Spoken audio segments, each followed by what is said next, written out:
ہم تشنا لبوں کو سیراب فرمائیں اور اپنی مستجاب دعاؤں سے اس خدمت کو پائے تکمیل تک پہنچائے۔ ان اشعار کے ساتھ میں دعوت خطاب پیش کر رہا ہوں۔ ہر لفظ تیرا شعلہ صدرنگ کی طرح ہے، ہر لفظ تیرا شعلہ صدرنگ کی طرح ہے، ہر حرف تیرا حرف معطر کی طرح ہے، ہر فکر تیری رفعت افلاک کی مصداق، ہر قول تیرا عرض سخنور کی طرح ہے۔ تجسیم ہوئے سنگ تیرے دست ہنر سے، تجسیم ہوئے سنگ تیرے دست ہنر سے، ہر درس تیرا تیشر آجر کی طرح ہے، ہر نقش کفے پا، ہر نقش کفے پا تیرا مہتاب کے جیسا شب، ہر نقش کفے پا تیرا مہتاب کے جیسا شب زار پریشان میں تو رہبر کی طرح ہے۔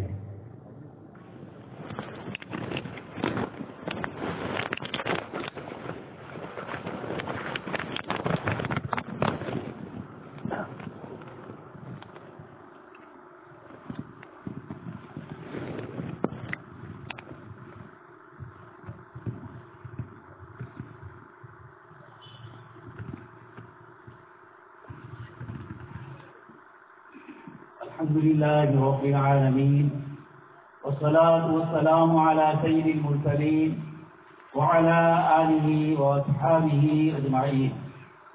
قال الله تبارك وتعالى في الكلام المجيد والفرقان الحميد: أعوذ بالله من الشيطان الرجيم، بسم الله الرحمن الرحيم، ربنا هب لنا من أزواجنا وذرياتنا قرة أعين واجعلنا للمتقين إماما۔ وقال تعالى: اقرأ باسم ربك الذي خلق، خلق الإنسان من علق، اقرأ وربك الأكرم الذي علم بالقلم، علم الإنسان ما لم يعلم۔ وقال النبي صلى الله عليه وسلم: ما نحل والد ولدا نحلا أفضل من أدب حسن۔ صدق الله العظيم وصدق رسوله النبي الكريم، ونحن على ذلك لمن الشاهدين والشاكرين، والحمد لله رب العالمين۔ محترم و مکرم حضرات علماء کرام، ایمان والے بھائی اور بہنیں اور مدرسے کے عزیز طلباء، اللہ تبارک و تعالیٰ کا شکر اور احسان ہے کہ اس نے آج ہمیں مدرسہ نور الاسلام سکھون کے سالانہ جلسے میں حاضری کی سعادت نصیب فرمائی۔ دوستوں اور بزرگوں، مدرسہ نور الاسلام اور سکھون کی یہ سرزمین آج سے 50 سال پہلے ہم لوگ 8-10 سال کے بچے تھے، اور ہمارے علاقے میں سالانہ جلسہ اور بزرگوں کی آمد کے اعتبار سے اگر کوئی گاؤں مشہور تھا تو آپ کا یہی سکھون گاؤں مشہور تھا۔ پارکھیتوانوں نے حفاظ اور علماء کرام کی ایک بڑی تعداد اطراف کے دیہاتوں کو مہیا کی، اور وہ ہم سب کے اساتذہ کے درجے میں رہے، اور بزرگوں کی آمد کے اعتبار سے آپ کا گاؤں اور سالانہ جلسوں کے اعتبار سے یہاں علماء کی تشریف آوری، اطراف کے دیہات کے لوگ اس زمانے میں بیل گاؤں میں بیٹھ کر آپ کے گاؤں میں تشریف لاتے۔ کنتاریے سے آتے ہوئے راستے میں ایک درگاہ ہے، وہاں پر ایک فقیر بیٹھتا تھا اور اس کے نظریات مجھے دوسرے تھے، تو وہ ہم بچوں کو پریشان بھی کرتا تھا۔ اللہ تبارک تعالیٰ نے آپ کے گاؤں کو یہ سعادت عطا فرمائی کہ جب اطراف کے دیہات میں علماء اور صلحاء کی آمد کا سلسلہ جاری نہیں ہوا تھا، اسی وقت سے اس بستی میں اور ان کی نسبت سے اطراف کے دیہات میں علم و عرفان کی بارش برسائی جاتی۔ سیرت النبی کے جلسے اور حضرت مولانا ابوالوفا شاہ جہاں پوری رحمۃ اللہ علیہ کا یہاں آنا، یہ علاقے کے لیے آپ صلی اللہ علیہ وسلم کی سیرت مبارکہ کے سننے کا ایک بہترین ذریعہ ہوتا. تو اللہ پاک نے ہمیں اس جلسے میں یہاں حاضری کی توفیق نصیب فرمائی. ان معصوم بچوں نے اللہ پاک کی حمد و ثنا بیان فرمائی. جناب نبی اکرم صلی اللہ علیہ وسلم کی نعت اور آپ صلی اللہ علیہ وسلم کے درجات علیہ کے سلسلے میں شاعروں نے جو کچھ ذکر کیا، بچوں نے ہمارے سامنے اس کو پیش کیا، اور دین اسلام کے احکام، مسائل اور مکالمے کی شکل میں بہت ساری اچھی اچھی باتیں ہمارے سامنے آئی. آپ کے سامنے میں نے کلام پاک کی آیت کی تلاوت کی. اس میں اللہ تبارک و تعالی اللہ پاک کے نیک اور صالح بندے عباد الرحمن، اللہ کے بندے، ان کی صفات کیا ہے، ان کی دعائیں کیسی ہے. اللہ پاک نے وعباد الرحمن کے ذریعے اس کو ذکر فرمایا، اور اسی میں یہ دعا بھی ذکر فرمائی، ربنا هب لنا من ازواجنا وذرياتنا. اے ہمارے پروردگار، ہماری عورتوں میں، ہماری بیویوں میں اور ہمارے بچوں میں هب لنا من ازواجنا وذرياتنا قرۃ اعین، آنکھوں کی ٹھنڈک نصیب فرمائی. یہ اللہ پاک کا کلام ہے. اس لفظ سے بہتر اور کوئی لفظ نہیں ہو سکتا.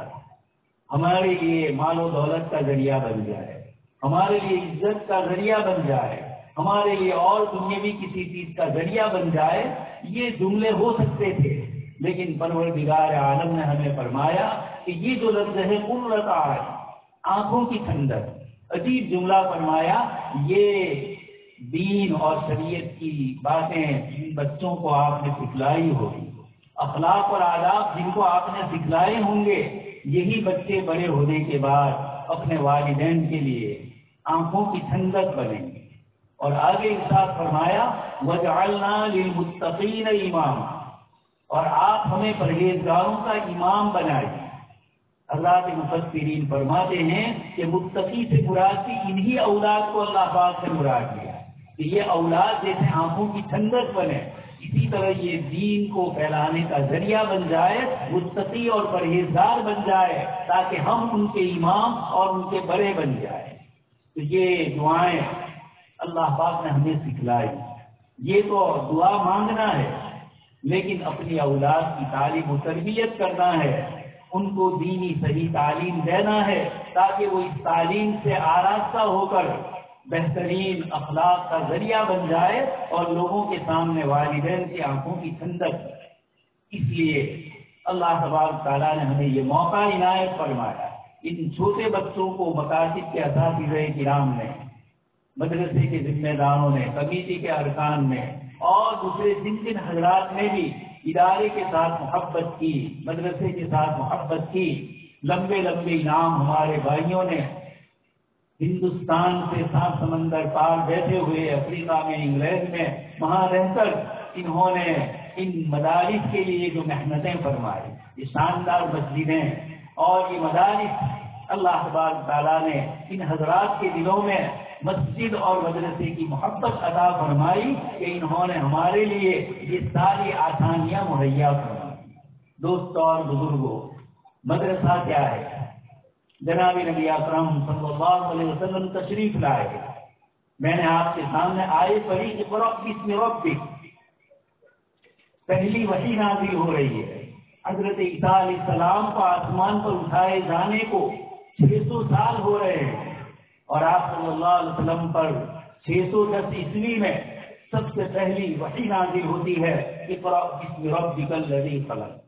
آپ پڑھیے اپنے اس رب کے نام سے جس نے پیدا فرمایا. خلق الانسان من علق، انسان کو خون بستہ سے، جمے ہوئے خون سے یا چپکی ہوئی چیز سے، قرار مکین سے اللہ تبارک تعالیٰ نے انسان کو پیدا فرمایا. ایک طرف فرمایا رب کے نام سے پڑھیے، وہ رب جس نے انسان کو مائع مہین سے، ایک منی کے قطرے سے پیدا فرمایا، جس پر غسل فرض ہو جاتا ہے، جس کا دھونا لازم ہو جاتا ہے. ایسے انسان کو اقرأ وربک الاکرم الذی علم بالقلم، اسی خداوند قدوس نے انسان کو علم دیا. پہلے فرمایا اقرأ بسم ربک، اللہ کے نام سے پڑھیے، اور یہاں فرمایا اقرأ وربک الاکرم، اپنے کریم رب کے نام سے پڑھیے. الذی علم بالقلم، جس نے انسان کو قلم پکڑتے ہوئے سکھلایا، قلم لکھتے ہوئے سکھلایا. ایک اور آیت میں فرمایا الرحمن علم القرآن، رحمان کی ذات وہ ہے جس نے قرآن کریم سکھلایا. تو یہ اس کی شان رحیمی اور شان کریمی ہے کہ جناب نبی اکرم صلی اللہ علیہ وسلم کے ذریعے دنیا کو سب سے پہلے جو چیز ملی وہ اقراء کی ملی، پڑھنے کی ملی، تعلیم کی ملی. صفا کبوتر آپ صلی اللہ علیہ وسلم نے مدینہ منورہ میں قائم فرمایا. مکہ مکرمہ میں دار ارقم میں نماز اور اللہ پاک کی وحی نازل ہو کر آپ لوگوں کو تعلیم دیتے تھے. اور مدینہ منورہ میں آنے کے بعد باقاعدہ مدرسے کا نظام آپ صلی اللہ علیہ وسلم نے قائم فرمایا. اسلام کی سب سے بڑی خوبی یہ ہے کہ اسلام نے آ کر علم کو پوری دنیا کے انسانوں کے لیے عام کر دیا. آپ صلی اللہ علیہ وسلم کی تشریف آوری سے پہلے یہود میں چند لوگ ہی اللہ کی کتاب کے عالم ہوتے تھے، باقی دوسرے منہم امیون لا یعلمون الکتاب، امی ہوتے. اس ملک میں جہاں ہم اور آپ آباد، چند لوگ ہی مذہبی رسومات کو جانتے تھے، اور مذہبی رسومات ادا کرنے کا حق بھی صرف برہمن کو ہوتا ہے، اور دوسروں کو تعلیم حاصل کرنا جائز نہیں. اس لیے انسائکلوپیڈیا آف بریٹانیکا میں تعلیم اور شکشن کے عنوان سے ایک لمبا مقالہ اور ایک نیمن مہا نیمن لکھا گیا. اس نے سب سے پہلی چیز لکھی کہ اسلام سے پہلے بڑے بڑے محل بنائے جاتے تھے، بڑے مندر بنتے تھے، اور دوسری بڑی چیزیں عمارتیں بنتی تھی، لیکن علم اور تعلیم کے نام سے سب سے پہلے اگر کسی نے عمارت بنائی تو یہ مسلمان ہے. اسلام ہے جس نے تعلیم کو چند خاندانوں سے نکال کر پوری دنیا کے انسانوں کے سامنے عام کر دیا. سب سے پہلے تو انسانوں میں جو اونچ نیچ تھی اللہ پاک نے اس کو ختم فرمایا. ان اکرمکم عند اللہ اتقاکم، اللہ کے نزدیک یہ قبائل اور یہ خاندان اس لیے ہے تاکہ ایک دوسرے کو پہچان سکو. کوئی کسی سے بڑا نہیں. اس چیز نے انسانوں کو بتلایا کہ علم سیکھنے کا حق ہر ایک کو ہے. ایک عالم جس طرح آگے بڑھ کر امامت کروا کے نماز پڑھاتا ہے، اسی نماز کو صرف امام کے تابع نہیں رکھا، سنتیں اور نوافل رکھی تاکہ ہم میں سے ہر ایک امام سے علیحدہ ہٹ کر نماز سے پہلے فرض سے اور فرض کے بعد اپنی عبادت ادا کرے. اس عبادت کے ادا کرنے کے لیے ہم کو بھی وہ تمام آیتیں، وہ دعائیں سیکھنی پڑے گی جو امام نماز میں پڑھاتا ہے. اس طرح اسلام نے نماز انفرادی الگ رکھی اور جماعت کے ساتھ رکھ کر علم کو عام فرما دیا. التحیات امام صاحب کو جیسے ضروری ہے سیکھنا، اس طرح ایک مسلمان، عام مسلمان کو بھی جو عاقل بالغ ہے، جس پر نماز فرض ہو گئی، چاہے مرد ہو یا عورت ہو، ان کو التحیات سیکھنی ہوگی، دعائے قنوت سیکھنی ہوگی، درود شریف سیکھنا ہوگا. یہ اسلام نے دنیا کے سامنے علم کو عام فرمایا. یہ سب سے پہلا کام اسلام نے فرمایا. اور پھر یہ مدینہ منورہ سے نکل کر دمشق پہنچا جہاں اسلامی خلافت تبدیل ہوئی. پھر خلفائے بنو عباسیہ کے دور میں یہ بغداد پہنچا، اور اللہ پاک نے جب توفیق عطا فرمائی تو ہندوستان میں یہ علم آیا. ہمارے ملک کے سب سے پہلے وزیر اعظم ڈاکٹر جواہر لال نہرو اپنی کتاب ڈسکوری آف انڈیا میں لکھتے ہیں کہ ہندوستان میں شمال مغرب سے آنے والے مسلمانوں نے اس ملک میں علم کو عام فرمایا. جو خاندانوں میں اور بڑے لوگوں میں ہی جو علم محدود تھا، اسلام نے آ کر سب کے لیے عام کر دیا. بلکہ آپ کو تعجب ہے، یہ ملک جہاں ورن اور ذاتی کے نام کے اوپر لوگوں کو تقسیم کیا گیا، اسی ملک میں اللہ پاک نے سب سے پہلے جس کو باقاعدہ اس ملک کا بادشاہ بنایا، یہ سلطان محمد شہاب الدین غوری کے غلام قطب الدین ایبک ہے. جن کو اللہ تبارک تعالیٰ نے اس ملک میں، جہاں غلام تو کیا انسان کو بھی جانوروں سے بدتر رکھا جاتا تھا، انسانوں کی تقسیم ہو رہی تھی، اللہ پاک نے غلام کو آگے کر کے بلکہ پورا غلام ونش خاندانہ نے غلام اللہ تبارک تعالیٰ نے قطب الدین کے بعد بلبن کو بنایا، ان کے بعد دوسرے آئے، یہ سب خاندان غلامان کہلاتا ہے۔ یہ ہندوستان میں سب سے پہلے حکومت کر کے اسلام کے مساوات اور بھائی چارگی اور سب اللہ کے بندے ہیں یہ بتلانے کے لیے غلاموں کو اس ملک میں اللہ پاک نے بادشاہ بنا کر بھیجا، اور انہوں نے قطب مینار پر لکھ کر بتلایا لا اکراہ فی الدین۔ آج بھی وہ آیت قطب مینار پر موجود ہے کہ اسلام میں کسی پر کوئی زبردستی نہیں۔ تو اللہ پاک نے جناب نبی اکرم صلی اللہ علیہ وسلم کے ذریعے علم کو عام فرمایا، ہندوستان میں بھی اس علم کو عام فرمایا گیا۔ بادشاہوں کے دور میں بڑے بڑے مدارس قائم ہوئے، اس کے بعد انگریز اس ملک میں آئے، اور انگریزوں نے اس ملک میں آ کر 1834 میں لارڈ میکالے نے ہندوستان کی تعلیم کے نظام کو بدل دیا۔ فارسی زبان جو اس ملک کی عام زبان تھی، تعلیم کی زبان تھی، اس کے بجائے انگریزی کو تعلیم کے لیے لازمی قرار دیا۔ اس طریقے سے تبدیلیاں شروع کی۔ 1857 میں پورے ملک کے ہندو اور مسلمانوں نے مل کر انگریز کو اس ملک سے نکالنے کے لیے جو ایک جہاد اور ایک جو جنگ آزادی لڑی، افسوس ہے کہ اس کو بھی بغاوت کے نام سے یاد کیا گیا۔ یہ 1857 میں اجتماعی طور پر رہے لیکن منظم طریقے سے نہیں تھے، جس کی بنیاد کے اوپر ہندوستان والے شکست کھا گئے اور انگریز کا مکمل قبضہ ہو گیا۔ یہ انگریز کا قبضہ اس ملک میں ہوا، اور پھر اس کے بعد انہوں نے اوقاف کی زمین اور جائیدادوں پر قبضہ کر لیا۔ علماء کرام کی ایک بہت بڑی تعداد جو ان کے مقابلے میں 1857 میں شریک تھی، اس ملک کو آزادی دلانے کے لیے ایک بڑی تعداد کو انہوں نے شہید کیا۔ ایسے موقع پر چند اللہ والے جو خود اس جہاد میں شریک تھے، انہوں نے دیکھا کہ اب ملک کے حالات دوسرے ہیں، ہمیں صرف انگریز سے مقابلہ تلوار اور نیزے سے نہیں کرنا ہے، اس انگریز کی طاقت کو توڑنے کے لیے اور ہمارے ایمان کو بچانے کے لیے ضروری ہے کہ اس ملک میں ہم مدارس کو عام فرمائیں۔ اس لیے ہمارے اکابرین نے سب سے پہلے دیوبند اور سہارنپور قائم فرمایا، پھر اس کے بعد پورے ہندوستان میں ایک کے بعد ایک مدارس کا وجود چلتا گیا، اور اس وقت لاکھوں کی تعداد میں مکاتب اور مدارس اور مساجد کا پورے ملک میں نیٹ ورک جال بچھا ہوا ہے۔ یہ اللہ تبارک تعالیٰ کا فضل اور احسان ہے۔ ان بزرگوں نے مقابلے میں انگریز سے سوچ کو بدل دیا، لڑنے کے طریقے کو بدل دیا۔ یہ جناب نبی اکرم صلی اللہ علیہ وسلم کی سنت اور طریقہ ہے۔ آپ صلی اللہ علیہ وسلم نے غزوات فرمائے، بدر میں آپ 150 کلومیٹر دور تشریف لے گئے، اور آپ صلی اللہ علیہ وسلم نے صلح فرمائی، حدیبیہ میں صلح فرمائے، بدر کو یوم الفرقان فرمایا، اور جب صلح حدیبیہ کے دن آئے تو آپ صلی اللہ علیہ وسلم نے ان کی ساری شرطیں مان کر صلح فرمائی۔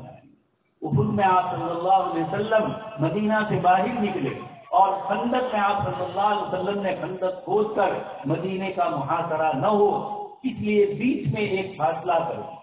یہ جناب نبی اکرم صلی اللہ علیہ وسلم کے مختلف اعمال، مختلف اوقات میں مختلف تدابیر، یہ امت مسلمہ کے علماء کو اور مسلمانوں کو یہ رہنمائی فرماتا ہے کہ جیسے جیسے زمانے کے حالات ہوں گے، تقاضے ہوں گے، اس کے مطابق آپ کو اپنی سوچ میں، اپنی فکر میں اور اپنے دائرے عمل میں جو کچھ کرنے ہوں گے اس میں کچھ تبدیلی کرنی ہوگی۔ اکابرین دیوبند اگر صرف اس وقت انگریز کے مقابلے کے لیے دوبارہ کھڑے ہوتے تو ظاہری اعتبار سے اس وقت کا مقابلہ نقصان دہ ہوگا۔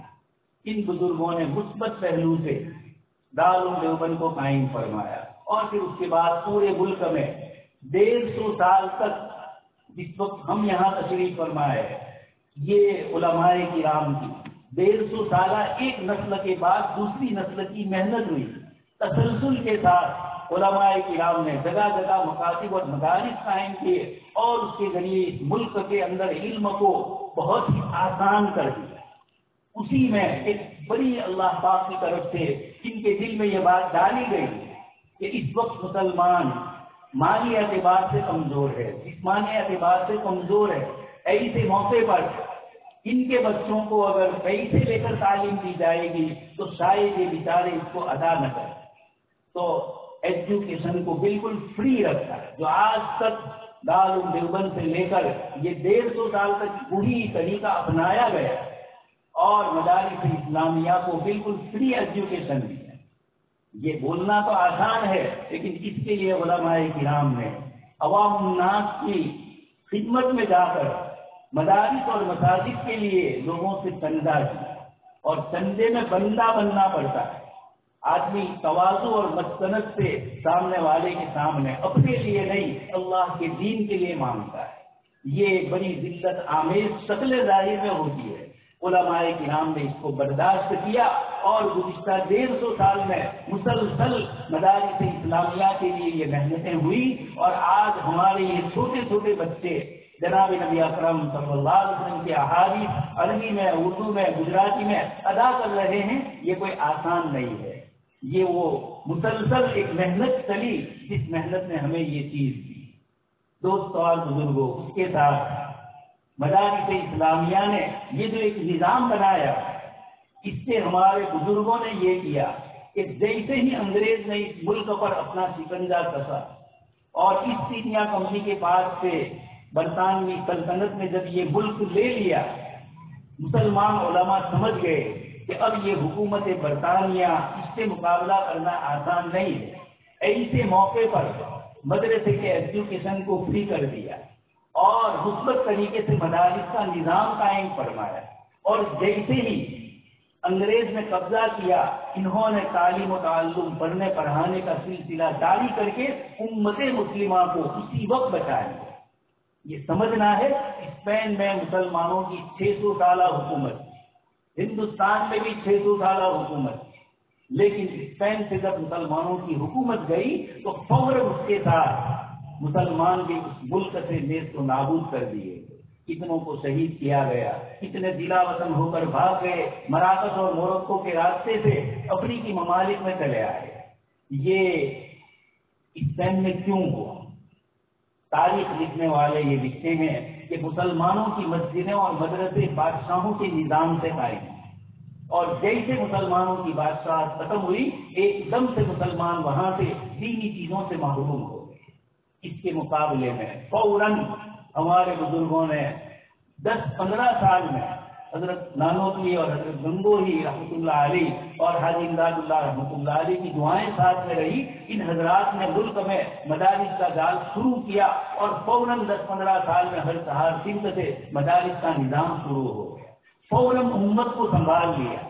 اس لیے علماء لکھتے ہیں کاش کہ اسپین کو حجت الاسلام حضرت مولانا نانوتوی ملتے، کاش کہ اسپین کو رشید احمد گنگوہی ملتے، کہ جن کی بصیرت نے اللہ تبارک تعالیٰ نے ان کو وہ بصیرت عطا فرمائی کہ ہندوستان کو مرتد ہونے سے ہی نہیں بچایا، اس ملک نے علم حدیث، علم تفسیر اور علم فقہ میں وہ مقام حاصل کیا کہ مصر کے بڑے عالم علامہ رشید رضا مصری جب یہاں آئے، انہوں نے علماء دیوبند حضرت علامہ کشمیری رحمۃ اللہ علیہ کا خطاب سنا، اور پھر یہ پتا چلا ان کو کہ ہندوستان میں غریب مسلمانوں کے پاس سے چند روپیے لے کر یہ پورا مدارس کا نظام چلتا ہے۔ یہ اسلامی تاریخ میں پہلا موقع، مدارس قائم ہوئے، بادشاہوں نے قائم کیے اور بڑے بڑے اوقاف تھے ان کے پاس، لیکن عوام الناس سے پیسے لے کر ان سے چندہ وصول کر کے مدارس اسلامیہ کو فری چلانا، یہ دنیا کی ہسٹری میں، عالم اسلام کی تاریخ میں ہندوستان کے علماء دیوبند کا سب سے بڑا کارنامہ ہے۔ یہ بادشاہوں سے، حکومتوں سے ہم کو الگ کر رہا ہے۔ مدرسہ بورڈ جب توڑا گیا، کئی سال پہلے حضرت مولانا ارشد مدنی دعوت برکاتہ فرماتے تھے ہم گورنمنٹ سے پیسے نہیں لینا چاہتے، گورنمنٹ کی مدد سے مدرسہ بورڈ ہم قائم کرنا نہیں چاہتے، جو کیے ہوئے تھے ان کو بھی روک رہے تھے، لیکن ان کی سمجھ میں نہیں آیا، اور جیسے ہی حکومت پر قبضہ ہوا فوراً ان لوگوں نے ان مدارس کو بند کر دیا۔ یہ ہمارے بزرگوں کی لمبی نظر تھی کہ حضرت نانوتوی نے اپنی جو 8 اصول لکھے ہیں مدرسہ چلانے کے، اس میں فرمایا تقسیر تنزیہ، عوام الناس سے زیادہ پیسہ وصول کیا جائے اور مالداروں پر نظر نہ رکھی جائے۔ بڑے نواب تھے، بڑے نظام تھے حیدرآباد والے، ان پر بڑوں پر نظر نہ رکھی جائے، ان کے اثرات ہمارے مدرسے پر ہوں گے، اور غریب مسلمانوں سے پیسے لیں گے، یہ اس کو دینے کو سعادت سمجھیں گے، اپنی خوش بختی سمجھیں گے۔ ابھی یہ جو بچوں کے لیے آپ نے انعامات دیے، اس کو چھوٹا اور معمولی نہ سمجھا جائے۔ مکاتب کی انہی انعامات نے، مکاتب کے انہی سالانہ جلسوں نے ہمارے پورے علاقے کے اندر دینی تعلیم کو اجاگر رکھا۔ ہمارے دوست انگلینڈ میں رہتے ہیں، وہ وہاں مارکیٹ کا کاروبار کرتے ہیں، ہفتے میں کسی دن لگتی ہے تو وہ مارکیٹ کرتے ہیں۔ وہ کہتے ہیں کہ میرے بازو میں ایک یہودی کا اسٹال لگا ہوا ہے، اس نے مجھے کہا کہ آپ پلیز تو ہو وہاں کے عالم ہو؟ کہا نہیں، میں تو عامی آدمی ہوں۔ کہا آپ لوگوں کے یہاں بچہ جب چھوٹا ہوتا ہے اسی وقت سے قرآن اور حدیث اور دین کی تعلیم جو دی جاتی ہے، اسی نے اسلام کو پوری دنیا میں باقی رکھا۔ یہ معمولی چیز نہیں ہے۔ دشمن جس کو بڑی سمجھ رہا ہے، یہ بڑے تجربے کے بعد انہوں نے اس کو سمجھا۔ تو اللہ تبارک تعالیٰ نے اس ملک کو اسپین ہونے سے بچایا۔ علماء کرام کی یہ مسلسل محنتوں نے پورے ملک میں ایک اسٹرکچر قائم کر دیا، ایک پورا نیٹ ورک اور مارکیٹ قائم کر دیا۔ 5 لاکھ مسجدیں ہیں، ان مسجدوں کے لیے ان علماء کرام، ان کفار اور ان قرہ حضرات نے اس کو سنبھالا۔ تو یہ اللہ تبارک تعالیٰ نے مدارس کا نظام قائم فرما کر ہم پر یہ احسان فرمایا کہ اس ملک میں ہم چین اور سکون کے ساتھ اپنے مدارس کے وجود سے قرآن اور حدیث کی تعلیم وہ حاصل کرتے ہیں جو بہت سارے عرب ملکوں کے بچوں کو حاصل ہیں۔ یہ اللہ پاک کا شکر ہے۔ اور رحمان علم القرآن، یہ اتنی آسانی سے قرآن کی تعلیم مل رہی ہے۔ آپ دیکھ رہے ہیں ٹیوشن کے ذریعے بچوں کو تعلیم دی جاتی ہے، اسکول کی فیس ادا کر کے بچوں کو دنیا سیکھنی پڑتی ہے، اس کے مقابلے میں مدرسے کے نظام میں، مسجد کی نماز میں ہمیں 5 پیسے دینے نہیں پڑتے۔ یہ اتنا آسان نہیں ہے۔ ہزاروں لاکھوں قربانیوں کے بعد اللہ پاک نے دین کو ہمارے لیے، دین پر چلنا بھی آسان اور دین کو سیکھنا بھی آسان ہے۔ اس لیے اللہ پاک کا فضل اور کرم۔ آپ حضرات نے جو محنتیں کی اور جو بچوں کے لیے انعامات دیے، یقیناً یہ صرف اور صرف ایک اللہ پاک کی محبت کی بنیاد پر ہے۔ رشتہ داروں نے بھی دیا، انہوں نے اپنے بچوں کی حوصلہ افزائی کی، لیکن اس کے علاوہ ایک بہت بڑی تعداد ان لوگوں کی ہے جن کے بچے نہیں پڑھ رہے، جنہوں نے دیا ان کو پتا بھی نہیں ہے کہ کون اس کو استعمال کرے گا۔ انہوں نے محض اللہ پاک کی رضامندی کے لیے دیا ہے۔ اللہ پاک ان کی اس نعمت کو اللہ تبارک تعالیٰ جنت میں اپنی شان کے مطابق نعمتوں سے ان کو نوازیں گے۔ یہ دین سے اور مدرسوں سے محبتیں، یہ ہندوستان جیسے ملک میں دین اور ایمان کی فضاؤں کو باقی رکھتے ہیں۔ دوسری چیز مجھے آپ حضرات کے سامنے عرض کرنا ہے کہ ہندوستان میں ہم آباد ہیں۔ یہ ملک جناب نبی اکرم صلی اللہ علیہ وسلم کی خوشخبریاں بھی وابستہ ہے، اگرچہ روایت ضعیف ہے۔ علامہ سید سلیمان ندوی رحمۃ اللہ علیہ فرماتے ہیں، اور علامہ اقبال نے بھی جو اللہ کے رسول صلی اللہ علیہ وسلم کو یہاں سے خوشبو محسوس ہوئی، اس طرح کی جو چیزیں نقل فرمائی۔ یہ ملک مسلمان یہاں 1400 سال سے آباد ہے۔ سیدنا عمر بن خطاب رضی اللہ عنہ کے زمانے میں سن 1314 ہجری سے لے کر 22 ہجری تک میں صحابہ کرام کی جماعت بروز تشریف لائے۔ اسی طریقے سے مالابار کے کچھ علاقوں میں گئے، تھانہ اور بازو کے ملک میں دبیل ایک بندرگاہ تھی، وہاں تینوں جگہ پر صحابہ کرام کی تشریف آوری۔ یہ اللہ تبارک تعالیٰ کے جناب نبی اکرم صلی اللہ علیہ وسلم کے صحابہ تشریف لائے۔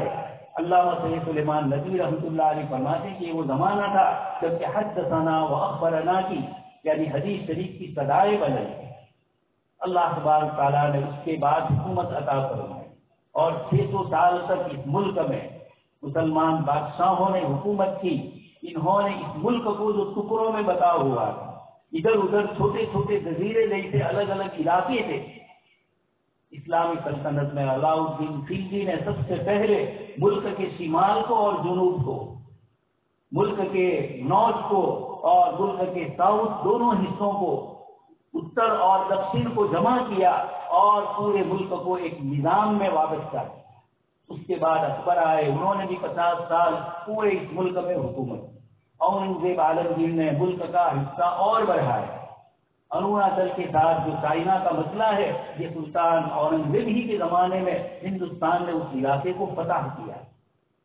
ادھر بلخ افغانستان کا علاقہ اور ادھر برما تک اور اوپر کشمیر سے لے کر نیچے مدراس تک، یہ پورا علاقہ 50 سال تک ایک بادشاہ نے منظم اور مستحکم طریقے سے چلایا، جس نے حکومت سے ایک پیسہ نہیں لیا، اپنا قرآن لکھ کر اور اپنی ہاتھ سے ٹوپیاں بنا کر اس نے اس ملک کے خزانے سے ایک پیسہ لیے بغیر اپنی ذاتی محنت سے اس ملک کو آباد کیا، اور انگریزوں کے ہاتھ میں یہ ملک آیا، مسلمانوں نے اس کو منظم کیا تھا، اس کے بعد آیا۔ مسلمان دنیا میں جہاں رہتے ہیں، ایک تو وہ علاقہ ہے جہاں 100% مسلمان آبادی ہے، بہت سارے عرب ممالک ہے اور دوسرے ممالک ہے جن میں مسلمان 100% یا ایک بہت بڑی تعداد میں رہتے ہیں، جہاں حکومت ان کے ہاتھ میں ہے، ایڈمنسٹریشن ان کے ہاتھ میں ہے۔ قرآن اور حدیث میں اس وقت کیا کیا جائے، کیسے رہا جائے، اس کے سارے آداب اور احکام موجود ہیں۔ دوسری شکل یہ ہے کہ جہاں بہت مختصر تعداد میں ہو، کتاب اللہ نے اور احادیث نے وہاں رہنے والے مسلمانوں کے لیے بھی اصول اور آداب بتایا ہے۔ لیکن ہندوستان کا حال عجیب ہے، ہم یہاں پر ایک بہت بڑی تعداد میں موجود ہے، 25 کروڑ سے زیادہ ہماری تعداد یہاں پر ہے۔ بہت سارے ممالک 10-15 مل کر بھی اتنی بڑی تعداد نہیں ہوتی ہے جتنی ہندوستان میں اجتماعی طور پر پورے ملک میں مسلمان آباد ہیں۔ ایسے ملک میں کس طریقے سے رہا جائے، اپنے دین اور اپنے شریعت پر کس طرح عمل کیا جائے، یہ ایک ایسا مسئلہ ہے کہ بظاہر کتاب و سنت میں اس کے احکام نہیں ہیں، لیکن ایسے ملک میں جہاں اکثریت میں نہیں ہے لیکن اتنی بڑی تعداد میں ہے، عام متن بولا جاتا ہے کہ مسلمان لگومتی اور مائنورٹی ہے، لیکن ہم یہ کہتے ہیں کہ ہم یہاں میجورٹی میں ہے اور دوسرے نمبر کی میجورٹی، پہلے نمبر پر ہمارے ہندو بھائی ہے اور دوسرے نمبر پر اس ملک میں سب سے بڑی تعداد اگر ہے کسی کی تو وہ ہماری ہے۔ اس لیے یہ کہا جائے کہ ہم یہاں میجورٹی میں نمبر 2 پر ہے، یہ سمجھا جائے گا۔ اس ملک کو بنانے میں اور سنوارنے میں، اس ملک کو آباد کرنے میں ہم نے جو محنتیں کی، دوسروں سے ہم کچھ پیچھے نہیں رہے۔ ہندوستان میں بادشاہوں نے اچھی سے اچھے انتظام اور ایڈمنسٹریشن سے کام لیا، بہترین نظام حکومت کا چلایا، پورے ملک کو ایک سینٹرل گورنمنٹ کے ذریعے ملک کو منظم کیا۔ اس کے ساتھ ہم نے اس ملک میں جو سب سے بڑی چیز لے کر آئے ہیں وہ ایک اللہ کی توحید کا پیغام لے کر آئے۔ دوسرے نمبر پر ملک کا جمہوری اور سیکولر نظام ہے، اور تیسرے نمبر پر کتنی بڑی تعداد میں ہم یہاں آباد ہے، اور چوتھے نمبر پر ہمارے پاس دنیا کی کوئی قوم اپنے صحیفے، اپنی کتاب اور اپنے مذہب کے مطابق ڈنکے کی چوٹ پر یہ نہیں کہہ سکتی کہ یہ 100% سچا ہے اور یہ 100% ترتیب سے آ رہا ہے۔ حضرت موسیٰ علیہ السلام کی شریعت، حضرت عیسیٰ علیہ السلام کی شریعت، لیکن ان میں ملاوٹ ہو گئی۔ یحرفون الکلم عن مواضعہ، یہودیوں نے اور عیسائیوں نے اپنی کتابوں میں تبدیلی کر دی، لیکن اللہ پاک نے اس دین کے لیے فرمایا انا نحن نزلنا الذکر وانا لہ لحافظون۔ اس کی حفاظت کی گارنٹی اللہ پاک نے لی، اس لیے ہمارے پاس قرآن کریم کی تعلیم ہے، ہمارے پاس احادیث مبارکہ کی تعلیم ہے، جناب نبی اکرم صلی اللہ علیہ وسلم کی سیرت مبارکہ ہے، فقہ اور اسلامی مسائل کا اتنا بڑا ذخیرہ ہے کہ ایک ایک مسئلے پر علماء نے انسائکلوپیڈیا جیسی بڑی بڑی کتابیں لکھ ڈالی، ہر زمانے میں لکھا ہی جا رہا ہے۔ اتنا 1400 سال کا ہمارے پاس ایک منظم نظام چلانے کے لیے اللہ پاک کی طرف سے بہترین جو ذخیرہ دیا گیا ہے اور کسی قوم کے پاس یہ نہیں ہے، یہ اللہ پاک نے ہمیں دیا ہے۔ اسی تعلیم میں جناب نبی اکرم صلی اللہ علیہ وسلم کے دنیا سے تشریف لے جانے کے 8-10 سال میں دنیا کی 2 بڑی سپر پاور طاقتوں کو اسلام کے ماتحت لا کر شریعت اور دین کے احکام اور مسائل کا ایسے وابستہ ان کو کر دیا کہ دین اور شریعت ان کی زندگی کا حصہ بن گئے۔ ایرانین امپائر ہو، رومن امپائر ہو، یا مصر اور ایجپٹ کا کلچر اور تہذیب ہو، یہ سب کے سب دین اسلام کی تعلیم میں مل گئے۔ ایک انگریز لکھ رہا ہے کہ مصر میں 3 بڑی تبدیلی ہوئی، ایجپٹ میں اسلام سے پہلے ان کا کلچر الگ تھا، سنسکرتی ان کی الگ تھی، اسلام سے پہلے ان کا مذہب الگ تھا، اور اسلام سے پہلے ان کی لینگویج اور زبان الگ۔ لیکن جیسے ہی اسلام مصر میں پہنچا، ان لوگوں نے اسلامی تہذیب اور کلچر کو اپنایا۔ جتنی زبانیں تھیں ان سب کو چھوڑ کر خالص عربی زبان میں مصریوں نے وہ مقام حاصل کیا کہ اس وقت بھی کتاب و سنت کی، احادیث کی، فقہ کی، ادب اسلامی کی، اسلامی تاریخ کی کتابیں مصر کے علماء کی آج بھی ہمارے یہاں بڑی عظمت کے ساتھ پڑھی جاتی ہے۔ مذہب بھی اسلام قبول کر لیا، پورے مصر والوں نے اسلام قبول کیا۔ آنند بی ٹائم یہ لکھتے ہیں کہ یہ دنیا کا عجوبہ ہے کہ ایک قوم اسلام میں داخل ہوتی ہے، اپنا کلچر، اپنی زبان اور اپنا مذہب بدلتی ہے، اور ایسا محسوس نہیں ہوتا ہے کہ 4000 سالہ پرانی تہذیب اور کلچر کا یہ ملک ہے۔ اللہ پاک نے اسلام کے رنگ میں ایسا رنگ دیا۔ یہ جناب نبی اکرم صلی اللہ علیہ وسلم کے دین کی اللہ پاک نے وہ بہترین تشریح ہمارے ہاتھ میں دی ہے۔ ہم نے 1 صدی ہجری میں ایرانیوں کو اور رومیوں کو اور مصریوں کو ایک بہترین مشعل اور رہنمائی بتلائی۔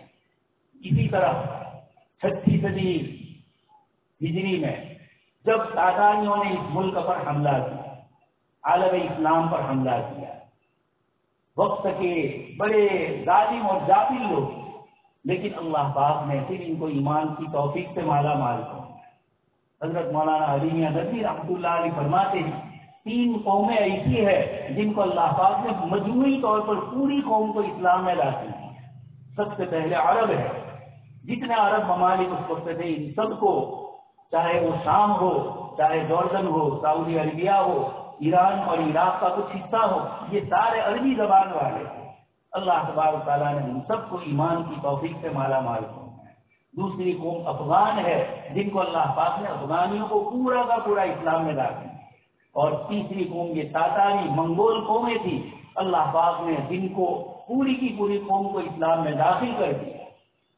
اس وقت کے محدثین لکھتے ہیں کہ جس مسلمان قوم کو منگولوں نے شکست دی تھی، بغداد کی اینٹ سے ہی بجا دی تھی، 50 سال نہیں گزرتے کہ اسی بغداد کی جامع مسجد میں یہی تاتاری قوم اسلام قبول کر کے ہاتھ میں تسبیح لیتے ہوئے مسجد کی سیڑھیاں چڑھ رہی ہیں۔ اسلام کے مسلمانوں کے فاتح کو اسلام نے مفتوح کر دیا، جنہوں نے مسلمانوں کو فتح کر لیا تھا۔ اللہ پاک نے 50 سال نہیں گزرے کہ اس قوم کو اللہ تبارک تعالیٰ نے اسلام کا سرنگو کر دیا۔ سر مسٹر ولیم میول لکھتے ہیں یہ تاریخ کا ایسا عجوبہ ہے جو ہماری سمجھ میں نہیں آتا۔ یہ اللہ پاک کا دین ہے۔ یریدون لیطفئوا نور اللہ بافواہہم واللہ متم نورہ ولو کرہ الکافرون۔ اللہ پاک اپنے نور کو سل بلند کرنے کے لیے کسی ایک قوم کو کہاں سے اٹھاتے ہیں؟ پاسبا مل گئے کعبہ کو صنم کھانے۔ اللہ پاک نے کیسے کیسے لوگوں کو ایمان کی توفیق سے مالا مال کیا اور کیسے وہ اسلام کے سچے خادم بن گئے۔ یہی عثمانی ترک اسی منگول قوم کا ایک حصہ ہے۔ ہندوستان میں آنے والا ظہیر الدین محمد بابر یہ بھی انہی ترک قوموں میں سے تیم النگ کے خاندان سے تعلق ہے۔ اللہ پاک نے ان کو یہاں پہنچایا اور انہوں نے اس ملک کو آباد کیا، سرسبز و شاداب فرمایا۔ کھیتی باڑی میں محنت کر کے فرغانہ سے شاندار قسم کے آم کے درخت منگوائے گئے اور ہندوستان میں اس کو لگایا۔ باغ بغیچے، پھل فروٹ وغیرہ یہ سارے وہاں سے لائے۔ اس لیے مولانا علی میاں صاحب فرماتے ہیں ہم جن ملکوں سے آئے، یہ سادات اور سلوک کی بات ہے، ہم لوگ تو اسی ملک کے کسی قوم کے افراد ہوں گے، ہمارے باپ داداؤں کو اللہ پاک نے کسی زمانے میں ایمان کی توفیق سے مالا مال کیا ہو، چاہے محمد بیگرا کے زمانے میں ہو، محمود بیگرا کے، چاہے ان سے پہلے ہو، اور اللہ تبارک تعالیٰ نے ایمان سے مالا مال فرمایا۔ حضرت مولانا تو سادات میں سے ہے، وہ فرماتے ہیں کہ ہم جن ملکوں سے آئے تھے وہاں کی تہذیب بھی، وہاں کا کلچر اور وہاں کی کھیتی باڑی، وہاں کے درخت، وہاں کے پھل، وہاں کا میڈیسن کا نظام اس ملک سے زیادہ اچھا تھا، ہم وہاں سے لے کر آئے تھے۔ حضرت مولانا حسین احمد مدنی رحمۃ اللہ علیہ فرماتے ہیں انگریز اس ملک میں آیا اور یہاں سے لوٹ کر ساری چیزیں لے گیا، مسلمان اس ملک میں آئے اور یہیں کے ہو کر رہ گئے، تاج محل ہو، قطب مینار ہو، دہلی کی جامع مسجد ہو، جنوبی ہندوستان کے بڑے بڑے محل ہو، یہ ساری جتنی چیزیں ہیں، احمد آباد کی مسجدیں ہو، دہلی کے اور بہت سارے مسجدیں اور بہت سارے مینارے اور بہت سارے میوزیم جو ہے، یہ سارے کے سارے اس ملک کو دیے گئے۔ اس وقت بھی 500 کروڑ سے زیادہ ان 2-4 جگہوں کی آمدنی سالانہ ہوتی ہے۔ یہ اس ملک کے ساتھ مسلمانوں کی وفاداری ہے۔ جے ہند کا نعرہ ہم نے دیا ہے، روپیہ لفظ شیرشاہ سوری نے دیا ہے، ہندوستان کے نقشے کی ڈیزائن اور اس کا کلر مسلمانوں نے دیا ہے، راکٹ اور میزائل ٹیپو سلطان اور عبد الکلام جو بولا جاتا ہے، انہوں نے اس ملک کو دیا ہے۔ اس لیے جتنا دوسروں کا حق ہے اس ملک میں ہمارا بھی اتنا ہی حق ہے۔ ان کے پاس وہ چیز نہیں ہے جو اللہ پاک نے ہمیں عطا فرمائی ہے، لیکن ہمیں ایک تاجر بنا کر اس ملک میں نہیں بھیجا ہے، ایک داعی بنا کر اس ملک میں بھیجا ہے۔ اس لیے مسلمانوں کو خود بھی دین اور شریعت پر عمل کرتے ہوئے ہمارے غیر مسلم بھائیوں سے اپنے اخلاق کے ذریعے، اپنے اعمال کے ذریعے مجلسوں میں بیٹھے تو دین اسلام کیا ہے؟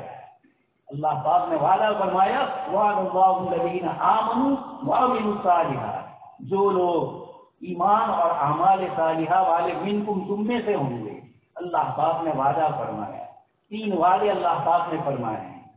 وعد اللہ الذین آمنوا منکم وعملوا الصالحات لَيَسْتَخْلِفَنَّهُمْ فِي الْأَرْضِ، زمین کا مسلمانوں کو نائب اور خلیفہ بنایا جائے گا۔ یہ پہلا اللہ تبارک تعالیٰ کی طرف سے وعدہ ہے، لَيَسْتَخْلِفَنَّهُمْ فِي الْأَرْضِ كَمَا اسْتَخْلَفَ الَّذِينَ مِن قَبْلِهِمْ وَلَيُمَكِّنَنَّ لَهُمْ دِينَهُمُ الَّذِي ارْتَضَىٰ لَهُمْ۔ اس ملک، اس اسلام کو، اس دین کو جو اللہ تبارک تعالیٰ نے ہمارے لیے پسند فرمایا، اللہ پاک اس دین کو تمکین اور قدرت اور طاقت عطا فرمائیں گے کہ قوت کے ساتھ اور ایمان کے ساتھ وہ اللہ کے بندوں کے دلوں پر اپنا اثر کرے گا۔ وَلَيُبَدِّلَنَّهُم مِّن بَعْدِ خَوْفِهِمْ أَمْنًا۔ تیسری چیز مجھے اصل بتلانی ہے، اس وقت ہندوستان کے مسلمان جس خوف میں ہے، اللہ پاک فرماتے ہیں یعبدوننی لا یشرکون بی شیئا، تم میری عبادت کرو گے، میرے ساتھ کسی کو شریک نہیں کرو گے، تو اللہ پاک کے یہ وعدے ایمان اور اعمال صالحہ کی بنیاد پر یہ رہیں گے۔ دنیا نے یہ سمجھا ہے کہ جس کی طاقت زیادہ ہو، جس کے پاس ہتھیار زیادہ ہو، جس کے پاس فیکٹریاں زیادہ ہو، جس کے پاس دنیا کا اسٹرکچر زیادہ ہو، وہ دنیا میں تمکین اور قدرت حاصل کرتا ہے۔ اللہ پاک نے فرمایا ایمان اور اعمال صالحہ وہ ہے، جیسے ان کی تاثیر ہے مادی چیزوں کی، ایمان کی اپنی تاثیر ہے۔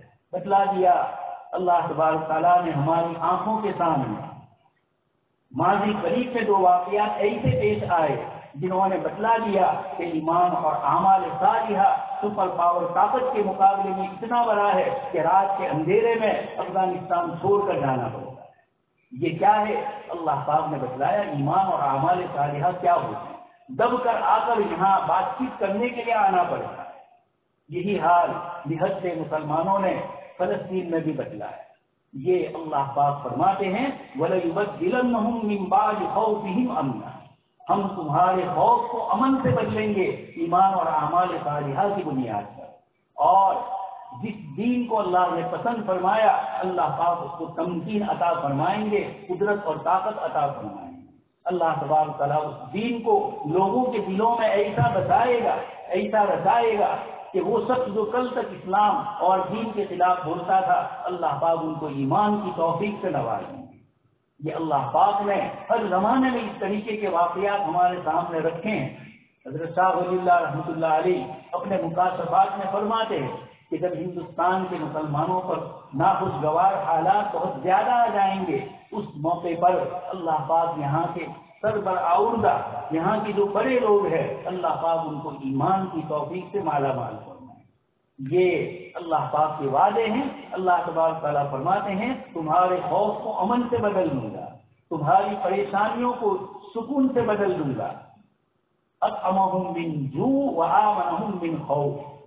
قریش کو اللہ پاک نے فرمایا بھوک نہیں ہوگی، قحط سالی نہیں ہوگی، غربت نہیں ہوگی، اور دوسرا امن و امان ہوگا، سکون کے ساتھ سو جاؤ گے، چین اور امن کے ساتھ رہو گے۔ یہ دو وعدے اللہ تبارک تعالیٰ نے ایمان اور اعمال صالحہ کی بنیاد پر فرمائے۔ اس لیے دوستوں اور بزرگوں، ملک کے حالات جو کروٹ لے رہے ہیں، ذرا باشعور ہونا چاہیے۔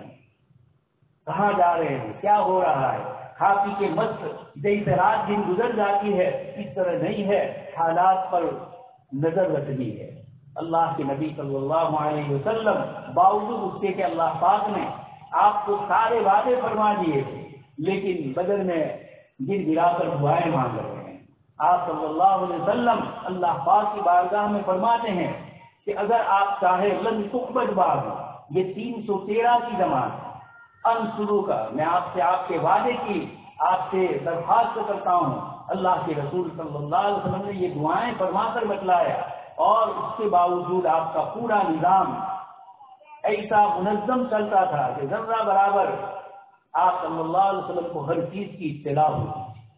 آپ کے اپنے آدمی اور دوسرے لوگوں سے ایسے معاہدے اور ایسے تعلقات رکھے تھے کہ مسلمانوں کے خلاف جو کچھ ہوتا تھا یہ غیر مسلمین آ کر آپ صلی اللہ علیہ وسلم کو بتلا دیتے تھے۔ صلح حدیبیہ کا پورا واقعہ کیسے ہوا، اس طریقے سے لوگ آئے اور آپ کے سامنے آ کر اس کو بتلایا۔ یہ چیزیں ہمیں بتلاتی ہے کہ ہمیں شوکت رہنا ہے، ہمیں ایک باشعور مسلمان کی طرح زندگی گزارنی ہے، اور سب سے بڑی چیز امت دعوت ہے۔ کنتم خیر امت اخرجت للناس۔ ہم یہاں تاجر نہیں ہے، یہاں کے باشندوں کی طرف بغیر کسی دینی مقصد کی زندگی گزارنا یہ ہمارا کام نہیں ہے۔ سیاست تو ایک عارضی چیز ہے۔ بہت سی دنیا کی قومیں ہیں جو سیاست میں زیادہ حصہ نہیں لیتی، لیکن دنیا میں ان کا رعب ہے ایجوکیشن کے ذریعے، کچھ اپنی مونوپولی اور کچھ ایسی تخصیصات کی وجہ سے دنیا کی قومیں ان کے آگے جھکتی ہے۔ ایمان اور اعمال صالحہ جو اللہ نے ہمیں عطا کیا، فضول خرچیوں سے ہمیں بچنا ہے۔ افسوس ہے کہ اس وقت بھی مسلمانوں کی شادیاں اور دیندار گھرانوں میں بھی جو لوگ بے دین ہے اور جو خدا اور رسول سے جن کے تعلقات کمزور ہے، ان کی بات نہیں کر رہا ہوں۔ ہمارا اپنا سماج اور اپنی سوسائٹی جو 5 وقت مسجد میں جاتے ہیں، ہماری شادی بیاہ بڑی فضول خرچیاں ہو رہی۔ کہاں ہمارے بھائیوں کو کھانے پینے کی چیزیں نہیں مل رہی ہے، ان کے گھر اجالے جا رہے ہیں، اور ہماری شادیاں مست ہو کر ہم اس میں چلے گئے۔ مدینہ منورہ میں ہجرت کر کے عبد الرحمن بن عوف آ رہے ہیں، شادی کر رہے ہیں، حضور کے پاس آئے، آپ نے فرمایا کہ کیا عبد الرحمن تم نے شادی کی؟ فرمایا اولم ولو بشادی۔ مدینہ منورہ میں اللہ کے رسول موجود ہے، آپ سے محبوب ان کے سامنے کوئی نہیں، لیکن حضور کو بھی کھانے کی دعوت نہیں دی جا رہی۔ یہ سادگیاں امت میں جب تک رہے گی، یہ کیسے کسی اچھے کام میں استعمال ہوں گے؟ اور اگر کھا پی کر اس طرح زندگی گزاری، بابر کا عیش سوچ کے عالم دوبارہ لے، مرنے کے بعد کوئی تصور نہیں ہے۔ ایسی قومیں کھا پی کی زندگیاں گزارتی ہے بغیر مقصد کے۔ ایک مومن اور ایک مسلمان اس کی زندگی کا مقصد ہوتا ہے۔ یہ مقصد ہمارے مدارس ہمیں بتلاتے ہیں، دین کی تعلیم ہمیں بتلاتی ہے۔ آپ صلی اللہ علیہ وسلم کی سیرت اور آپ کے اخلاق اور آپ کی عملی زندگی ہمیں بتلاتی ہے کہ ایک مومن اور ایک مسلمان کا ایک ایک سیکنڈ اور ایک ایک منٹ کتنا قیمتی ہے۔ ہمارے فیصلے، ہماری سوچ، ہماری مجلس سے جن میں صرف باتیں ہی باتیں ہو، عملی زندگی نہ ہو، اپنی اولاد کے مستقبل کی کوئی فکر نہ ہو، اس سلسلے میں کوئی سوچ نہ ہو۔ بہت سارے لوگوں نے لکھا ہے کہ انہوں نے یوروپ کا سفر کیا، امریکہ کا سفر کیا، وہاں یونیورسٹی میں رات کے ایک بڑے حصے گزرنے کے بعد وہ یونیورسٹی کی بورڈنگ میں گئے. وہاں دیکھا کہ سارے بچے سوئے ہوئے ہیں، لیکن چند بچے ایسے ہیں جو بک لے کر وہاں مطالعہ اور اسٹڈی کر رہے ہیں. انہوں نے کہا کہ سارے بچے سوئے ہوئے ہیں اور تم لوگ رات کے اتنے بجے محنت کر رہے ہو. ان بچوں نے کہا ہمارا کوئی وطن نہیں، ہم ہجرت کر کے جرمنی سے امریکہ پہنچے اور اسکول میں اگر ہم ان بچوں سے زیادہ نہیں آئیں گے تو ہمارا کوئی مستقبل نہیں ہوگا. اگر کوئی بچہ 80% لاتا ہے تو ہم 90% لائیں گے. دنیاوی ترقیات، دنیاوی چیزیں بھی اللہ پاک کے یہاں مقصود ہے. ہمارا اسٹوڈنٹ پڑھتا ہے لیکن وقت پاس کرتے، ہمارے پاس فیوچر کا کوئی نظام نہ ہو. ہمیں ڈاکٹروں کی ضرورت ہے، انجینئر کی ضرورت ہے، صحافیوں کی، پترکاروں کی ضرورت ہے، ہمیں اچھے وکیلوں کی ضرورت ہے. یہ وہ بہترین سرمایہ ہے کسی امت کا کہ اس کی اپنی ضرورت پوری کرنے کے لیے اس کو دوسروں کا دست سے نگل نہیں ہونا. پرسن اللہ کے مسائل سے 3 طلاق کا مسئلہ تھا اور وکیل تھے کپیل سبل. وقف کا مسئلہ ہے، وہ وکیل وہ وقف کی باریکیوں کو، لطافتوں کو کیا جانیں گے، وہ نکاح اور طلاق کے نظام کو کیا جانیں گے. اس کے لیے بھی ہمارے پاس اپنا کوئی آدمی نہیں ہے. جو قوم اس طرح زندگی گزارتی ہے زمانہ اس کو بھول جاتا ہے، زمانہ اس کو پیچھے دھکیل دیتا ہے. جناب نبی اکرم صلی اللہ علیہ وسلم نے سارے اچھے انتظام فرمائے دنیاوی اعتبار سے. آپ کی سیرت پڑھی جائے کئی سے نظام آپ نے قائم فرمایا. اللہ تبارک تعالیٰ نے ہمیں یہ موقع عنایت فرمایا. اس لیے ہمارے لیے ضروری ہے ہم ان چیزوں کو سمجھیں. اس ملک میں آنے والے حالات میں کس طریقے سے یہاں رہنا ہے، کیسے اپنے آپ کو، اپنے ایمان کو، اپنے اولاد کے ایمان کو بچانا ہے، اپنی جان اور مال کی حفاظت کرنی ہے. یہ وہ بنیادی باتیں ہیں جو ہر امت اور ہر مذہبی آدمی اور ہر قوم کے لیے ضروری ہے.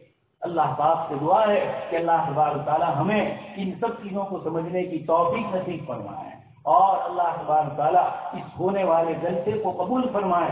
ان بچوں کو اللہ تبارک تعالیٰ ہماری آنکھوں کی ٹھنڈک بنائے اور مستقبل کے جن نوجوانوں کی ہمیں ضرورت ہے اللہ تبارک تعالیٰ انہی بچوں میں سے ایسے بچے کھڑے کریں جو امت کے لیے سب سے بڑی 2 ضرورت کی چیزیں ہیں. ایک ہے صحافت کا میدان، پترکاریتو کا، اور دوسرا ہے قانون جاننے والا، قانون کو اس کی باریکیوں اور لطافتوں کے ساتھ سمجھنے والا، اور پھر دنیا کے سامنے قانون سے کس طریقے سے تبدیلیاں ہوتی ہے، قومیں کیسے بدل جاتی ہے، ان چیزوں کو سمجھانے والا ہو. یہ بنیادی ضرورتیں ہیں. اللہ تبارک تعالیٰ سے دعا ہے اللہ پاک صحیح سنی باتوں پر ہم سب کو عمل کرنے کی توفیق نصیب فرمائے. آمین. وآخر دعوانا الحمد للہ.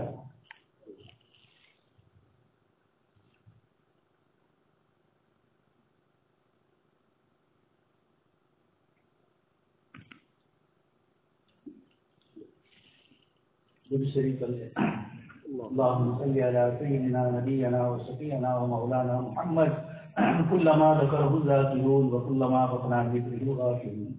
اللهم يا رب صل وسلم دائما ابدا على حبيبك خير الخلق كلهم. مولا کریم ہم سب کے گناہوں کو معاف فرما دیجیے. رب رحیم آپ کے دین کی نسبت سے، آپ کے حبیب پاک صلی اللہ علیہ وسلم کے علم کی نسبت سے ان چھوٹے اور معصوم بچوں نے ہمارے سامنے دین اسلام کی مختلف چیزوں کو پیش کیا. مولا آپ کا دین ہے، آپ کی شریعت ہے، آپ کے احکام ہے، آپ احکم الحاکمین ہیں، آپ ارحم الراحمین ہیں. آپ نے ہمارے لیے دین اسلام کا انتخاب فرمایا. مولا یہ آپ کا انتہائی شکر اور احسان ہے. مولا آپ نے یعبدوننی لا یشرکون بی شیئا کا ہمیں مصداق بنایا.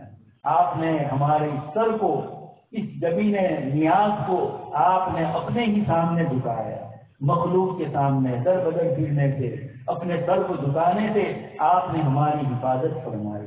مولا موت تک اس سر کو آپ ہی کے سامنے جھکانے کی توفیق نصیب فرمائی. آپ ہی کے دین کو اپنے قلب سے اور اپنے دماغ سے ہم اسلام کی محبت اور عظمت رکھیں. آپ نے جیسے ہمارے دل میں ایمان کو مضبوط فرمایا، ہمارے دماغ، ہماری سوچ اور ہماری عقل میں بھی آپ دین اسلام کی سربلندی، اسلام کے احکام کی آسانیاں اور آپ کی طرف سے بھیجی ہوئی رسالت کی جو برکتیں ہیں، مولا کریم ہم سب کو اس سے مالا مال فرمائے۔ مولا ان بچوں کو جیسے انہوں نے پڑھا اور بیان کیا، رب کریم اور مزید توفیق عطا فرمائے۔ مولا یہ مدارس، یہ مساجد اور یہ مکاتب، یہ آپ کے دین کے قلعے ہیں۔ آپ نے جس دین کی حفاظت کا وعدہ فرمایا، اسباب کے درجے میں آپ نے ہمیں یہ عطا فرمایا، مولا ان اسباب کی حفاظت فرمائے، مولا ہماری حفاظت فرمائے۔ ہماری حفاظت آپ کے دین کی حفاظت میں ہے۔ آپ کے حبیب پاک صلی اللہ علیہ وسلم نے اپنے چچازاد بھائی عبداللہ ابن عباس کو اپنے ساتھ سواری پر بٹھا کر فرمایا، احفظ یحفظ کرو، کہ تم اللہ کے دین کی حفاظت کرو، اللہ پاک تمہاری حفاظت فرمائیں گے۔ تجدہ تجاہ، اللہ کو اپنے سامنے، یعنی اللہ کی مدد کو اپنے سامنے پائیں گے۔ مولا آپ ہمیں ان چیزوں کی توفیق عطا فرمائے۔ ملت اسلامیہ جو اتنی بڑی تعداد میں ہے، رب کریم اس ملک میں ہم آئے تھے دین اور دین کی باتیں بتلانے کے لیے۔ اس ملک میں ہم تاجر بن کر نہیں آئے تھے، اس ملک میں ہم داعی بن کر آئے تھے۔ مولا دعوت والے پہلو کو اجاگر فرمائے، ہمیں سیاست کے مقابلے میں دعوت کو ترجیح دینے کی توفیق نصیب فرمائے، ایمان اور اعمال صالحہ کی قدر کرنے کی توفیق نصیب فرمائے۔ آپ کے جن بندوں نے اس جلسے کے لیے جن جن طریقوں سے محنت فرمائی، رب کریم آپ عالم الغیب والشہادہ، آپ ہمارے دلوں کی نیتوں کو جانتے ہیں، دلوں کے اخلاص کو جانتے ہیں۔ رب کریم برسوں سے مدارس اسلامیہ کے یہ جلسے ہوتے ہیں، بچوں کو اس طریقے سے انعام کے ذریعے حوصلہ افزائی کے موقع ملتے ہیں۔ رب کریم تو اس سلسلے کو ہمارے بزرگوں نے اور ہمارے باپ داناؤں نے جو جاری فرمایا، مولا تا قیامت ہمارے دیہاتوں میں اس کو جاری فرمائیے۔ مولا کریم بچوں کو دین اور دین کی چیزیں سیکھنے کی مزید ترغیب عطا فرمائے۔ مولا دنیا اور دنیا کی چیزیں ہماری طرف ہر سمت سے منہ کھولے ہوئے آ رہی ہے، ایسے موقع پر دین اسلام پہ چلنا، دین اسلام کی حفاظت کے لیے محنت کرنا، یہ ہمارے لیے بڑا کٹھن اور مشکل ہو رہا ہے۔ رب کریم آپ نے دعا سکھلائی ہے، اللہم الطف فی تیسیر کل عاصم، کہ ہر مشکل چیز کے لیے، ہر مشکل چیز کو آپ ہمارے لیے آسان فرما دیجیے۔ وَإِنَّ تَيْسِيرَ كُلِّ عَسِيرٍ عَلَيْكَ يَسِيرٌ، بڑی سے بڑی مشکل چیز کو آسان کرنا آپ کے لیے کوئی مشکل نہیں ہے، آسان ہے۔ رب کریم ہم کمزور ہے، ضعیف ہے، بظاہر اسباب کی دنیا میں آپ کے دین کی اور اپنے ایمان کی حفاظت میں ہم سے کوتاہی ہو رہی ہے۔ رب کریم اس کوتاہی کو دور فرما دے۔ مولا کریم ملک میں چین سکون امن و عافیت نصیب فرمائے۔ ملک کے باشندوں کو تقسیم کرنے کی جو محنت ہو رہی ہے، رب کریم اولاد آدم کو ایک دوسرے کے ساتھ مودت اور محبت والا فرما دیجیے۔ آپس میں بھائی چارگی، اخوت اور مودت والا جو رشتہ اس ملک کا انگریز کے آنے سے پہلے تک چلا آ رہا تھا، رب کریم اس میں اور مزید برکتیں عطا فرمائے، آپس میں ایک دوسرے کو سمجھنے کی توفیق عطا فرمائے۔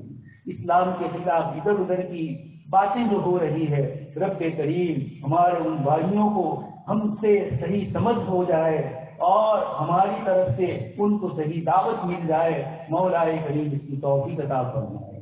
مولا ہمارے والدین، ہمارے رشتے دار جنہوں نے مدرسوں میں ہمارے لیے محنتیں فرمائی، ہم تو چھوٹے بے شعور تھے، مکتب میں انہوں نے بھیجا، مدرسوں میں بھیجا اور دینی تعلیم کے لیے، آپ کے دین کی تعلیم حاصل کرنے کے لیے محنتیں فرما کر ہمیں کسی طریقے سے بھی تیار کرنے کی کوشش فرمائے۔ رب کریم ہمارے ان بزرگوں کی محنتوں کو قبول فرمائیے، ان کی خدمات کو قبول فرمائیے۔ مکاتب کے اساتذہ جو مسلسل محنت کے ساتھ، تنخواہوں کی کمی کے ساتھ رب کریم آپ کے دین کی حفاظت میں لگے ہیں، مولا ہماری نیتوں کو اور مزید پختہ فرما دیجیے، اخلاص اور استخلاص کے ساتھ ہماری ساری ضرورتوں کو آپ پوری فرمائیے، ہماری توجہ مخلوق کی طرف نہ ہوتے ہوئے آپ کی ذات عالی کی طرف۔ آپ نے وعدہ فرمایا ہے، وَمَن يَتَّقِ اللَّهَ يَجْعَل لَّهُ مَخْرَجًا، وَيَرْزُقْهُ مِنْ حَيْثُ لَا يَحْتَسِبُ۔ مولا ہمارا ایمان کمزور ہے، ہمارا امتحان نہ لیجیے، رب کریم ہمارے لیے غیب سے تفکر فرما دیجیے، مخلوق کی طرف صرف نظر مخلوق سے فرما دیجیے، اور ہماری توجہ آپ کی ذات عالی کی طرف لگ جائے۔ مولا ہمیں ایمان اور اعمال صالحہ میں بھی وہ قوت نظر آئے جو دنیا کے لوگوں کو اپنی ظاہری طاقت اور قوتوں پر نظر آتی ہے۔ مولا ہمارے گناہوں کو معاف فرما دیجیے، ہماری گستاخیوں کو معاف فرما دیجیے، ہماری فضول خرچیوں کو، ہمارے شرک اور آپ کی ذات کے ساتھ آپ کی صفات میں، آپ کے حقوق میں اور آپ کی ذات میں مختلف طریقے سے جو بازی داری ہو رہی ہے، رب کریم سے ہماری حفاظت فرمائی، ہمیں خالص توحید نصیب فرمائی۔ ہمارے بزرگوں نے توحید سکھلانے کے لیے یہ مکاتب، مدارس اور دعوت و تبلیغ کا سلسلہ جاری فرمایا۔ یہ خانقاہوں کا نظام اللہ پاک کی طرف متوجہ کرنے والا ہے۔ رب کریم دنیا کی دوسری طاقتیں ایک دوسرے سے اختلاف کے باوجود کفر اور شرک کی بنیاد پر جمع ہو جاتے ہیں۔ مولا ہم سب ایمان میں مشترک ہے، ہماری دعوت و تبلیغ کو، ہمارے مدارس کو، ہماری خانقاہوں کو، ہماری تصنیف و تعلیف کو، ہمارے ہونے والے انجمنوں اور سب کاموں کو رب کریم آپس میں تقویت نصیب فرمائے، ایک دوسرے کے کام میں تعاون کی توفیق نصیب فرمائے، ایک دوسرے کی خدمت کا اعتراف اور احساس رکھنے کی ہمیں توفیق نصیب فرمائے۔ اللهم انا نسألك من خير ما سألك منه نبيك وحبيبك محمد صلى الله عليه وسلم، ونعوذ بك من شر ما استعاذك منه نبيك وحبيبك محمد صلى الله عليه وسلم، أنت المستعان عليك البلاغ، لا حول ولا قوة، سبحان ربك رب العزة عما يصفون، وسلام على المرسلين، والحمد لله رب العالمين۔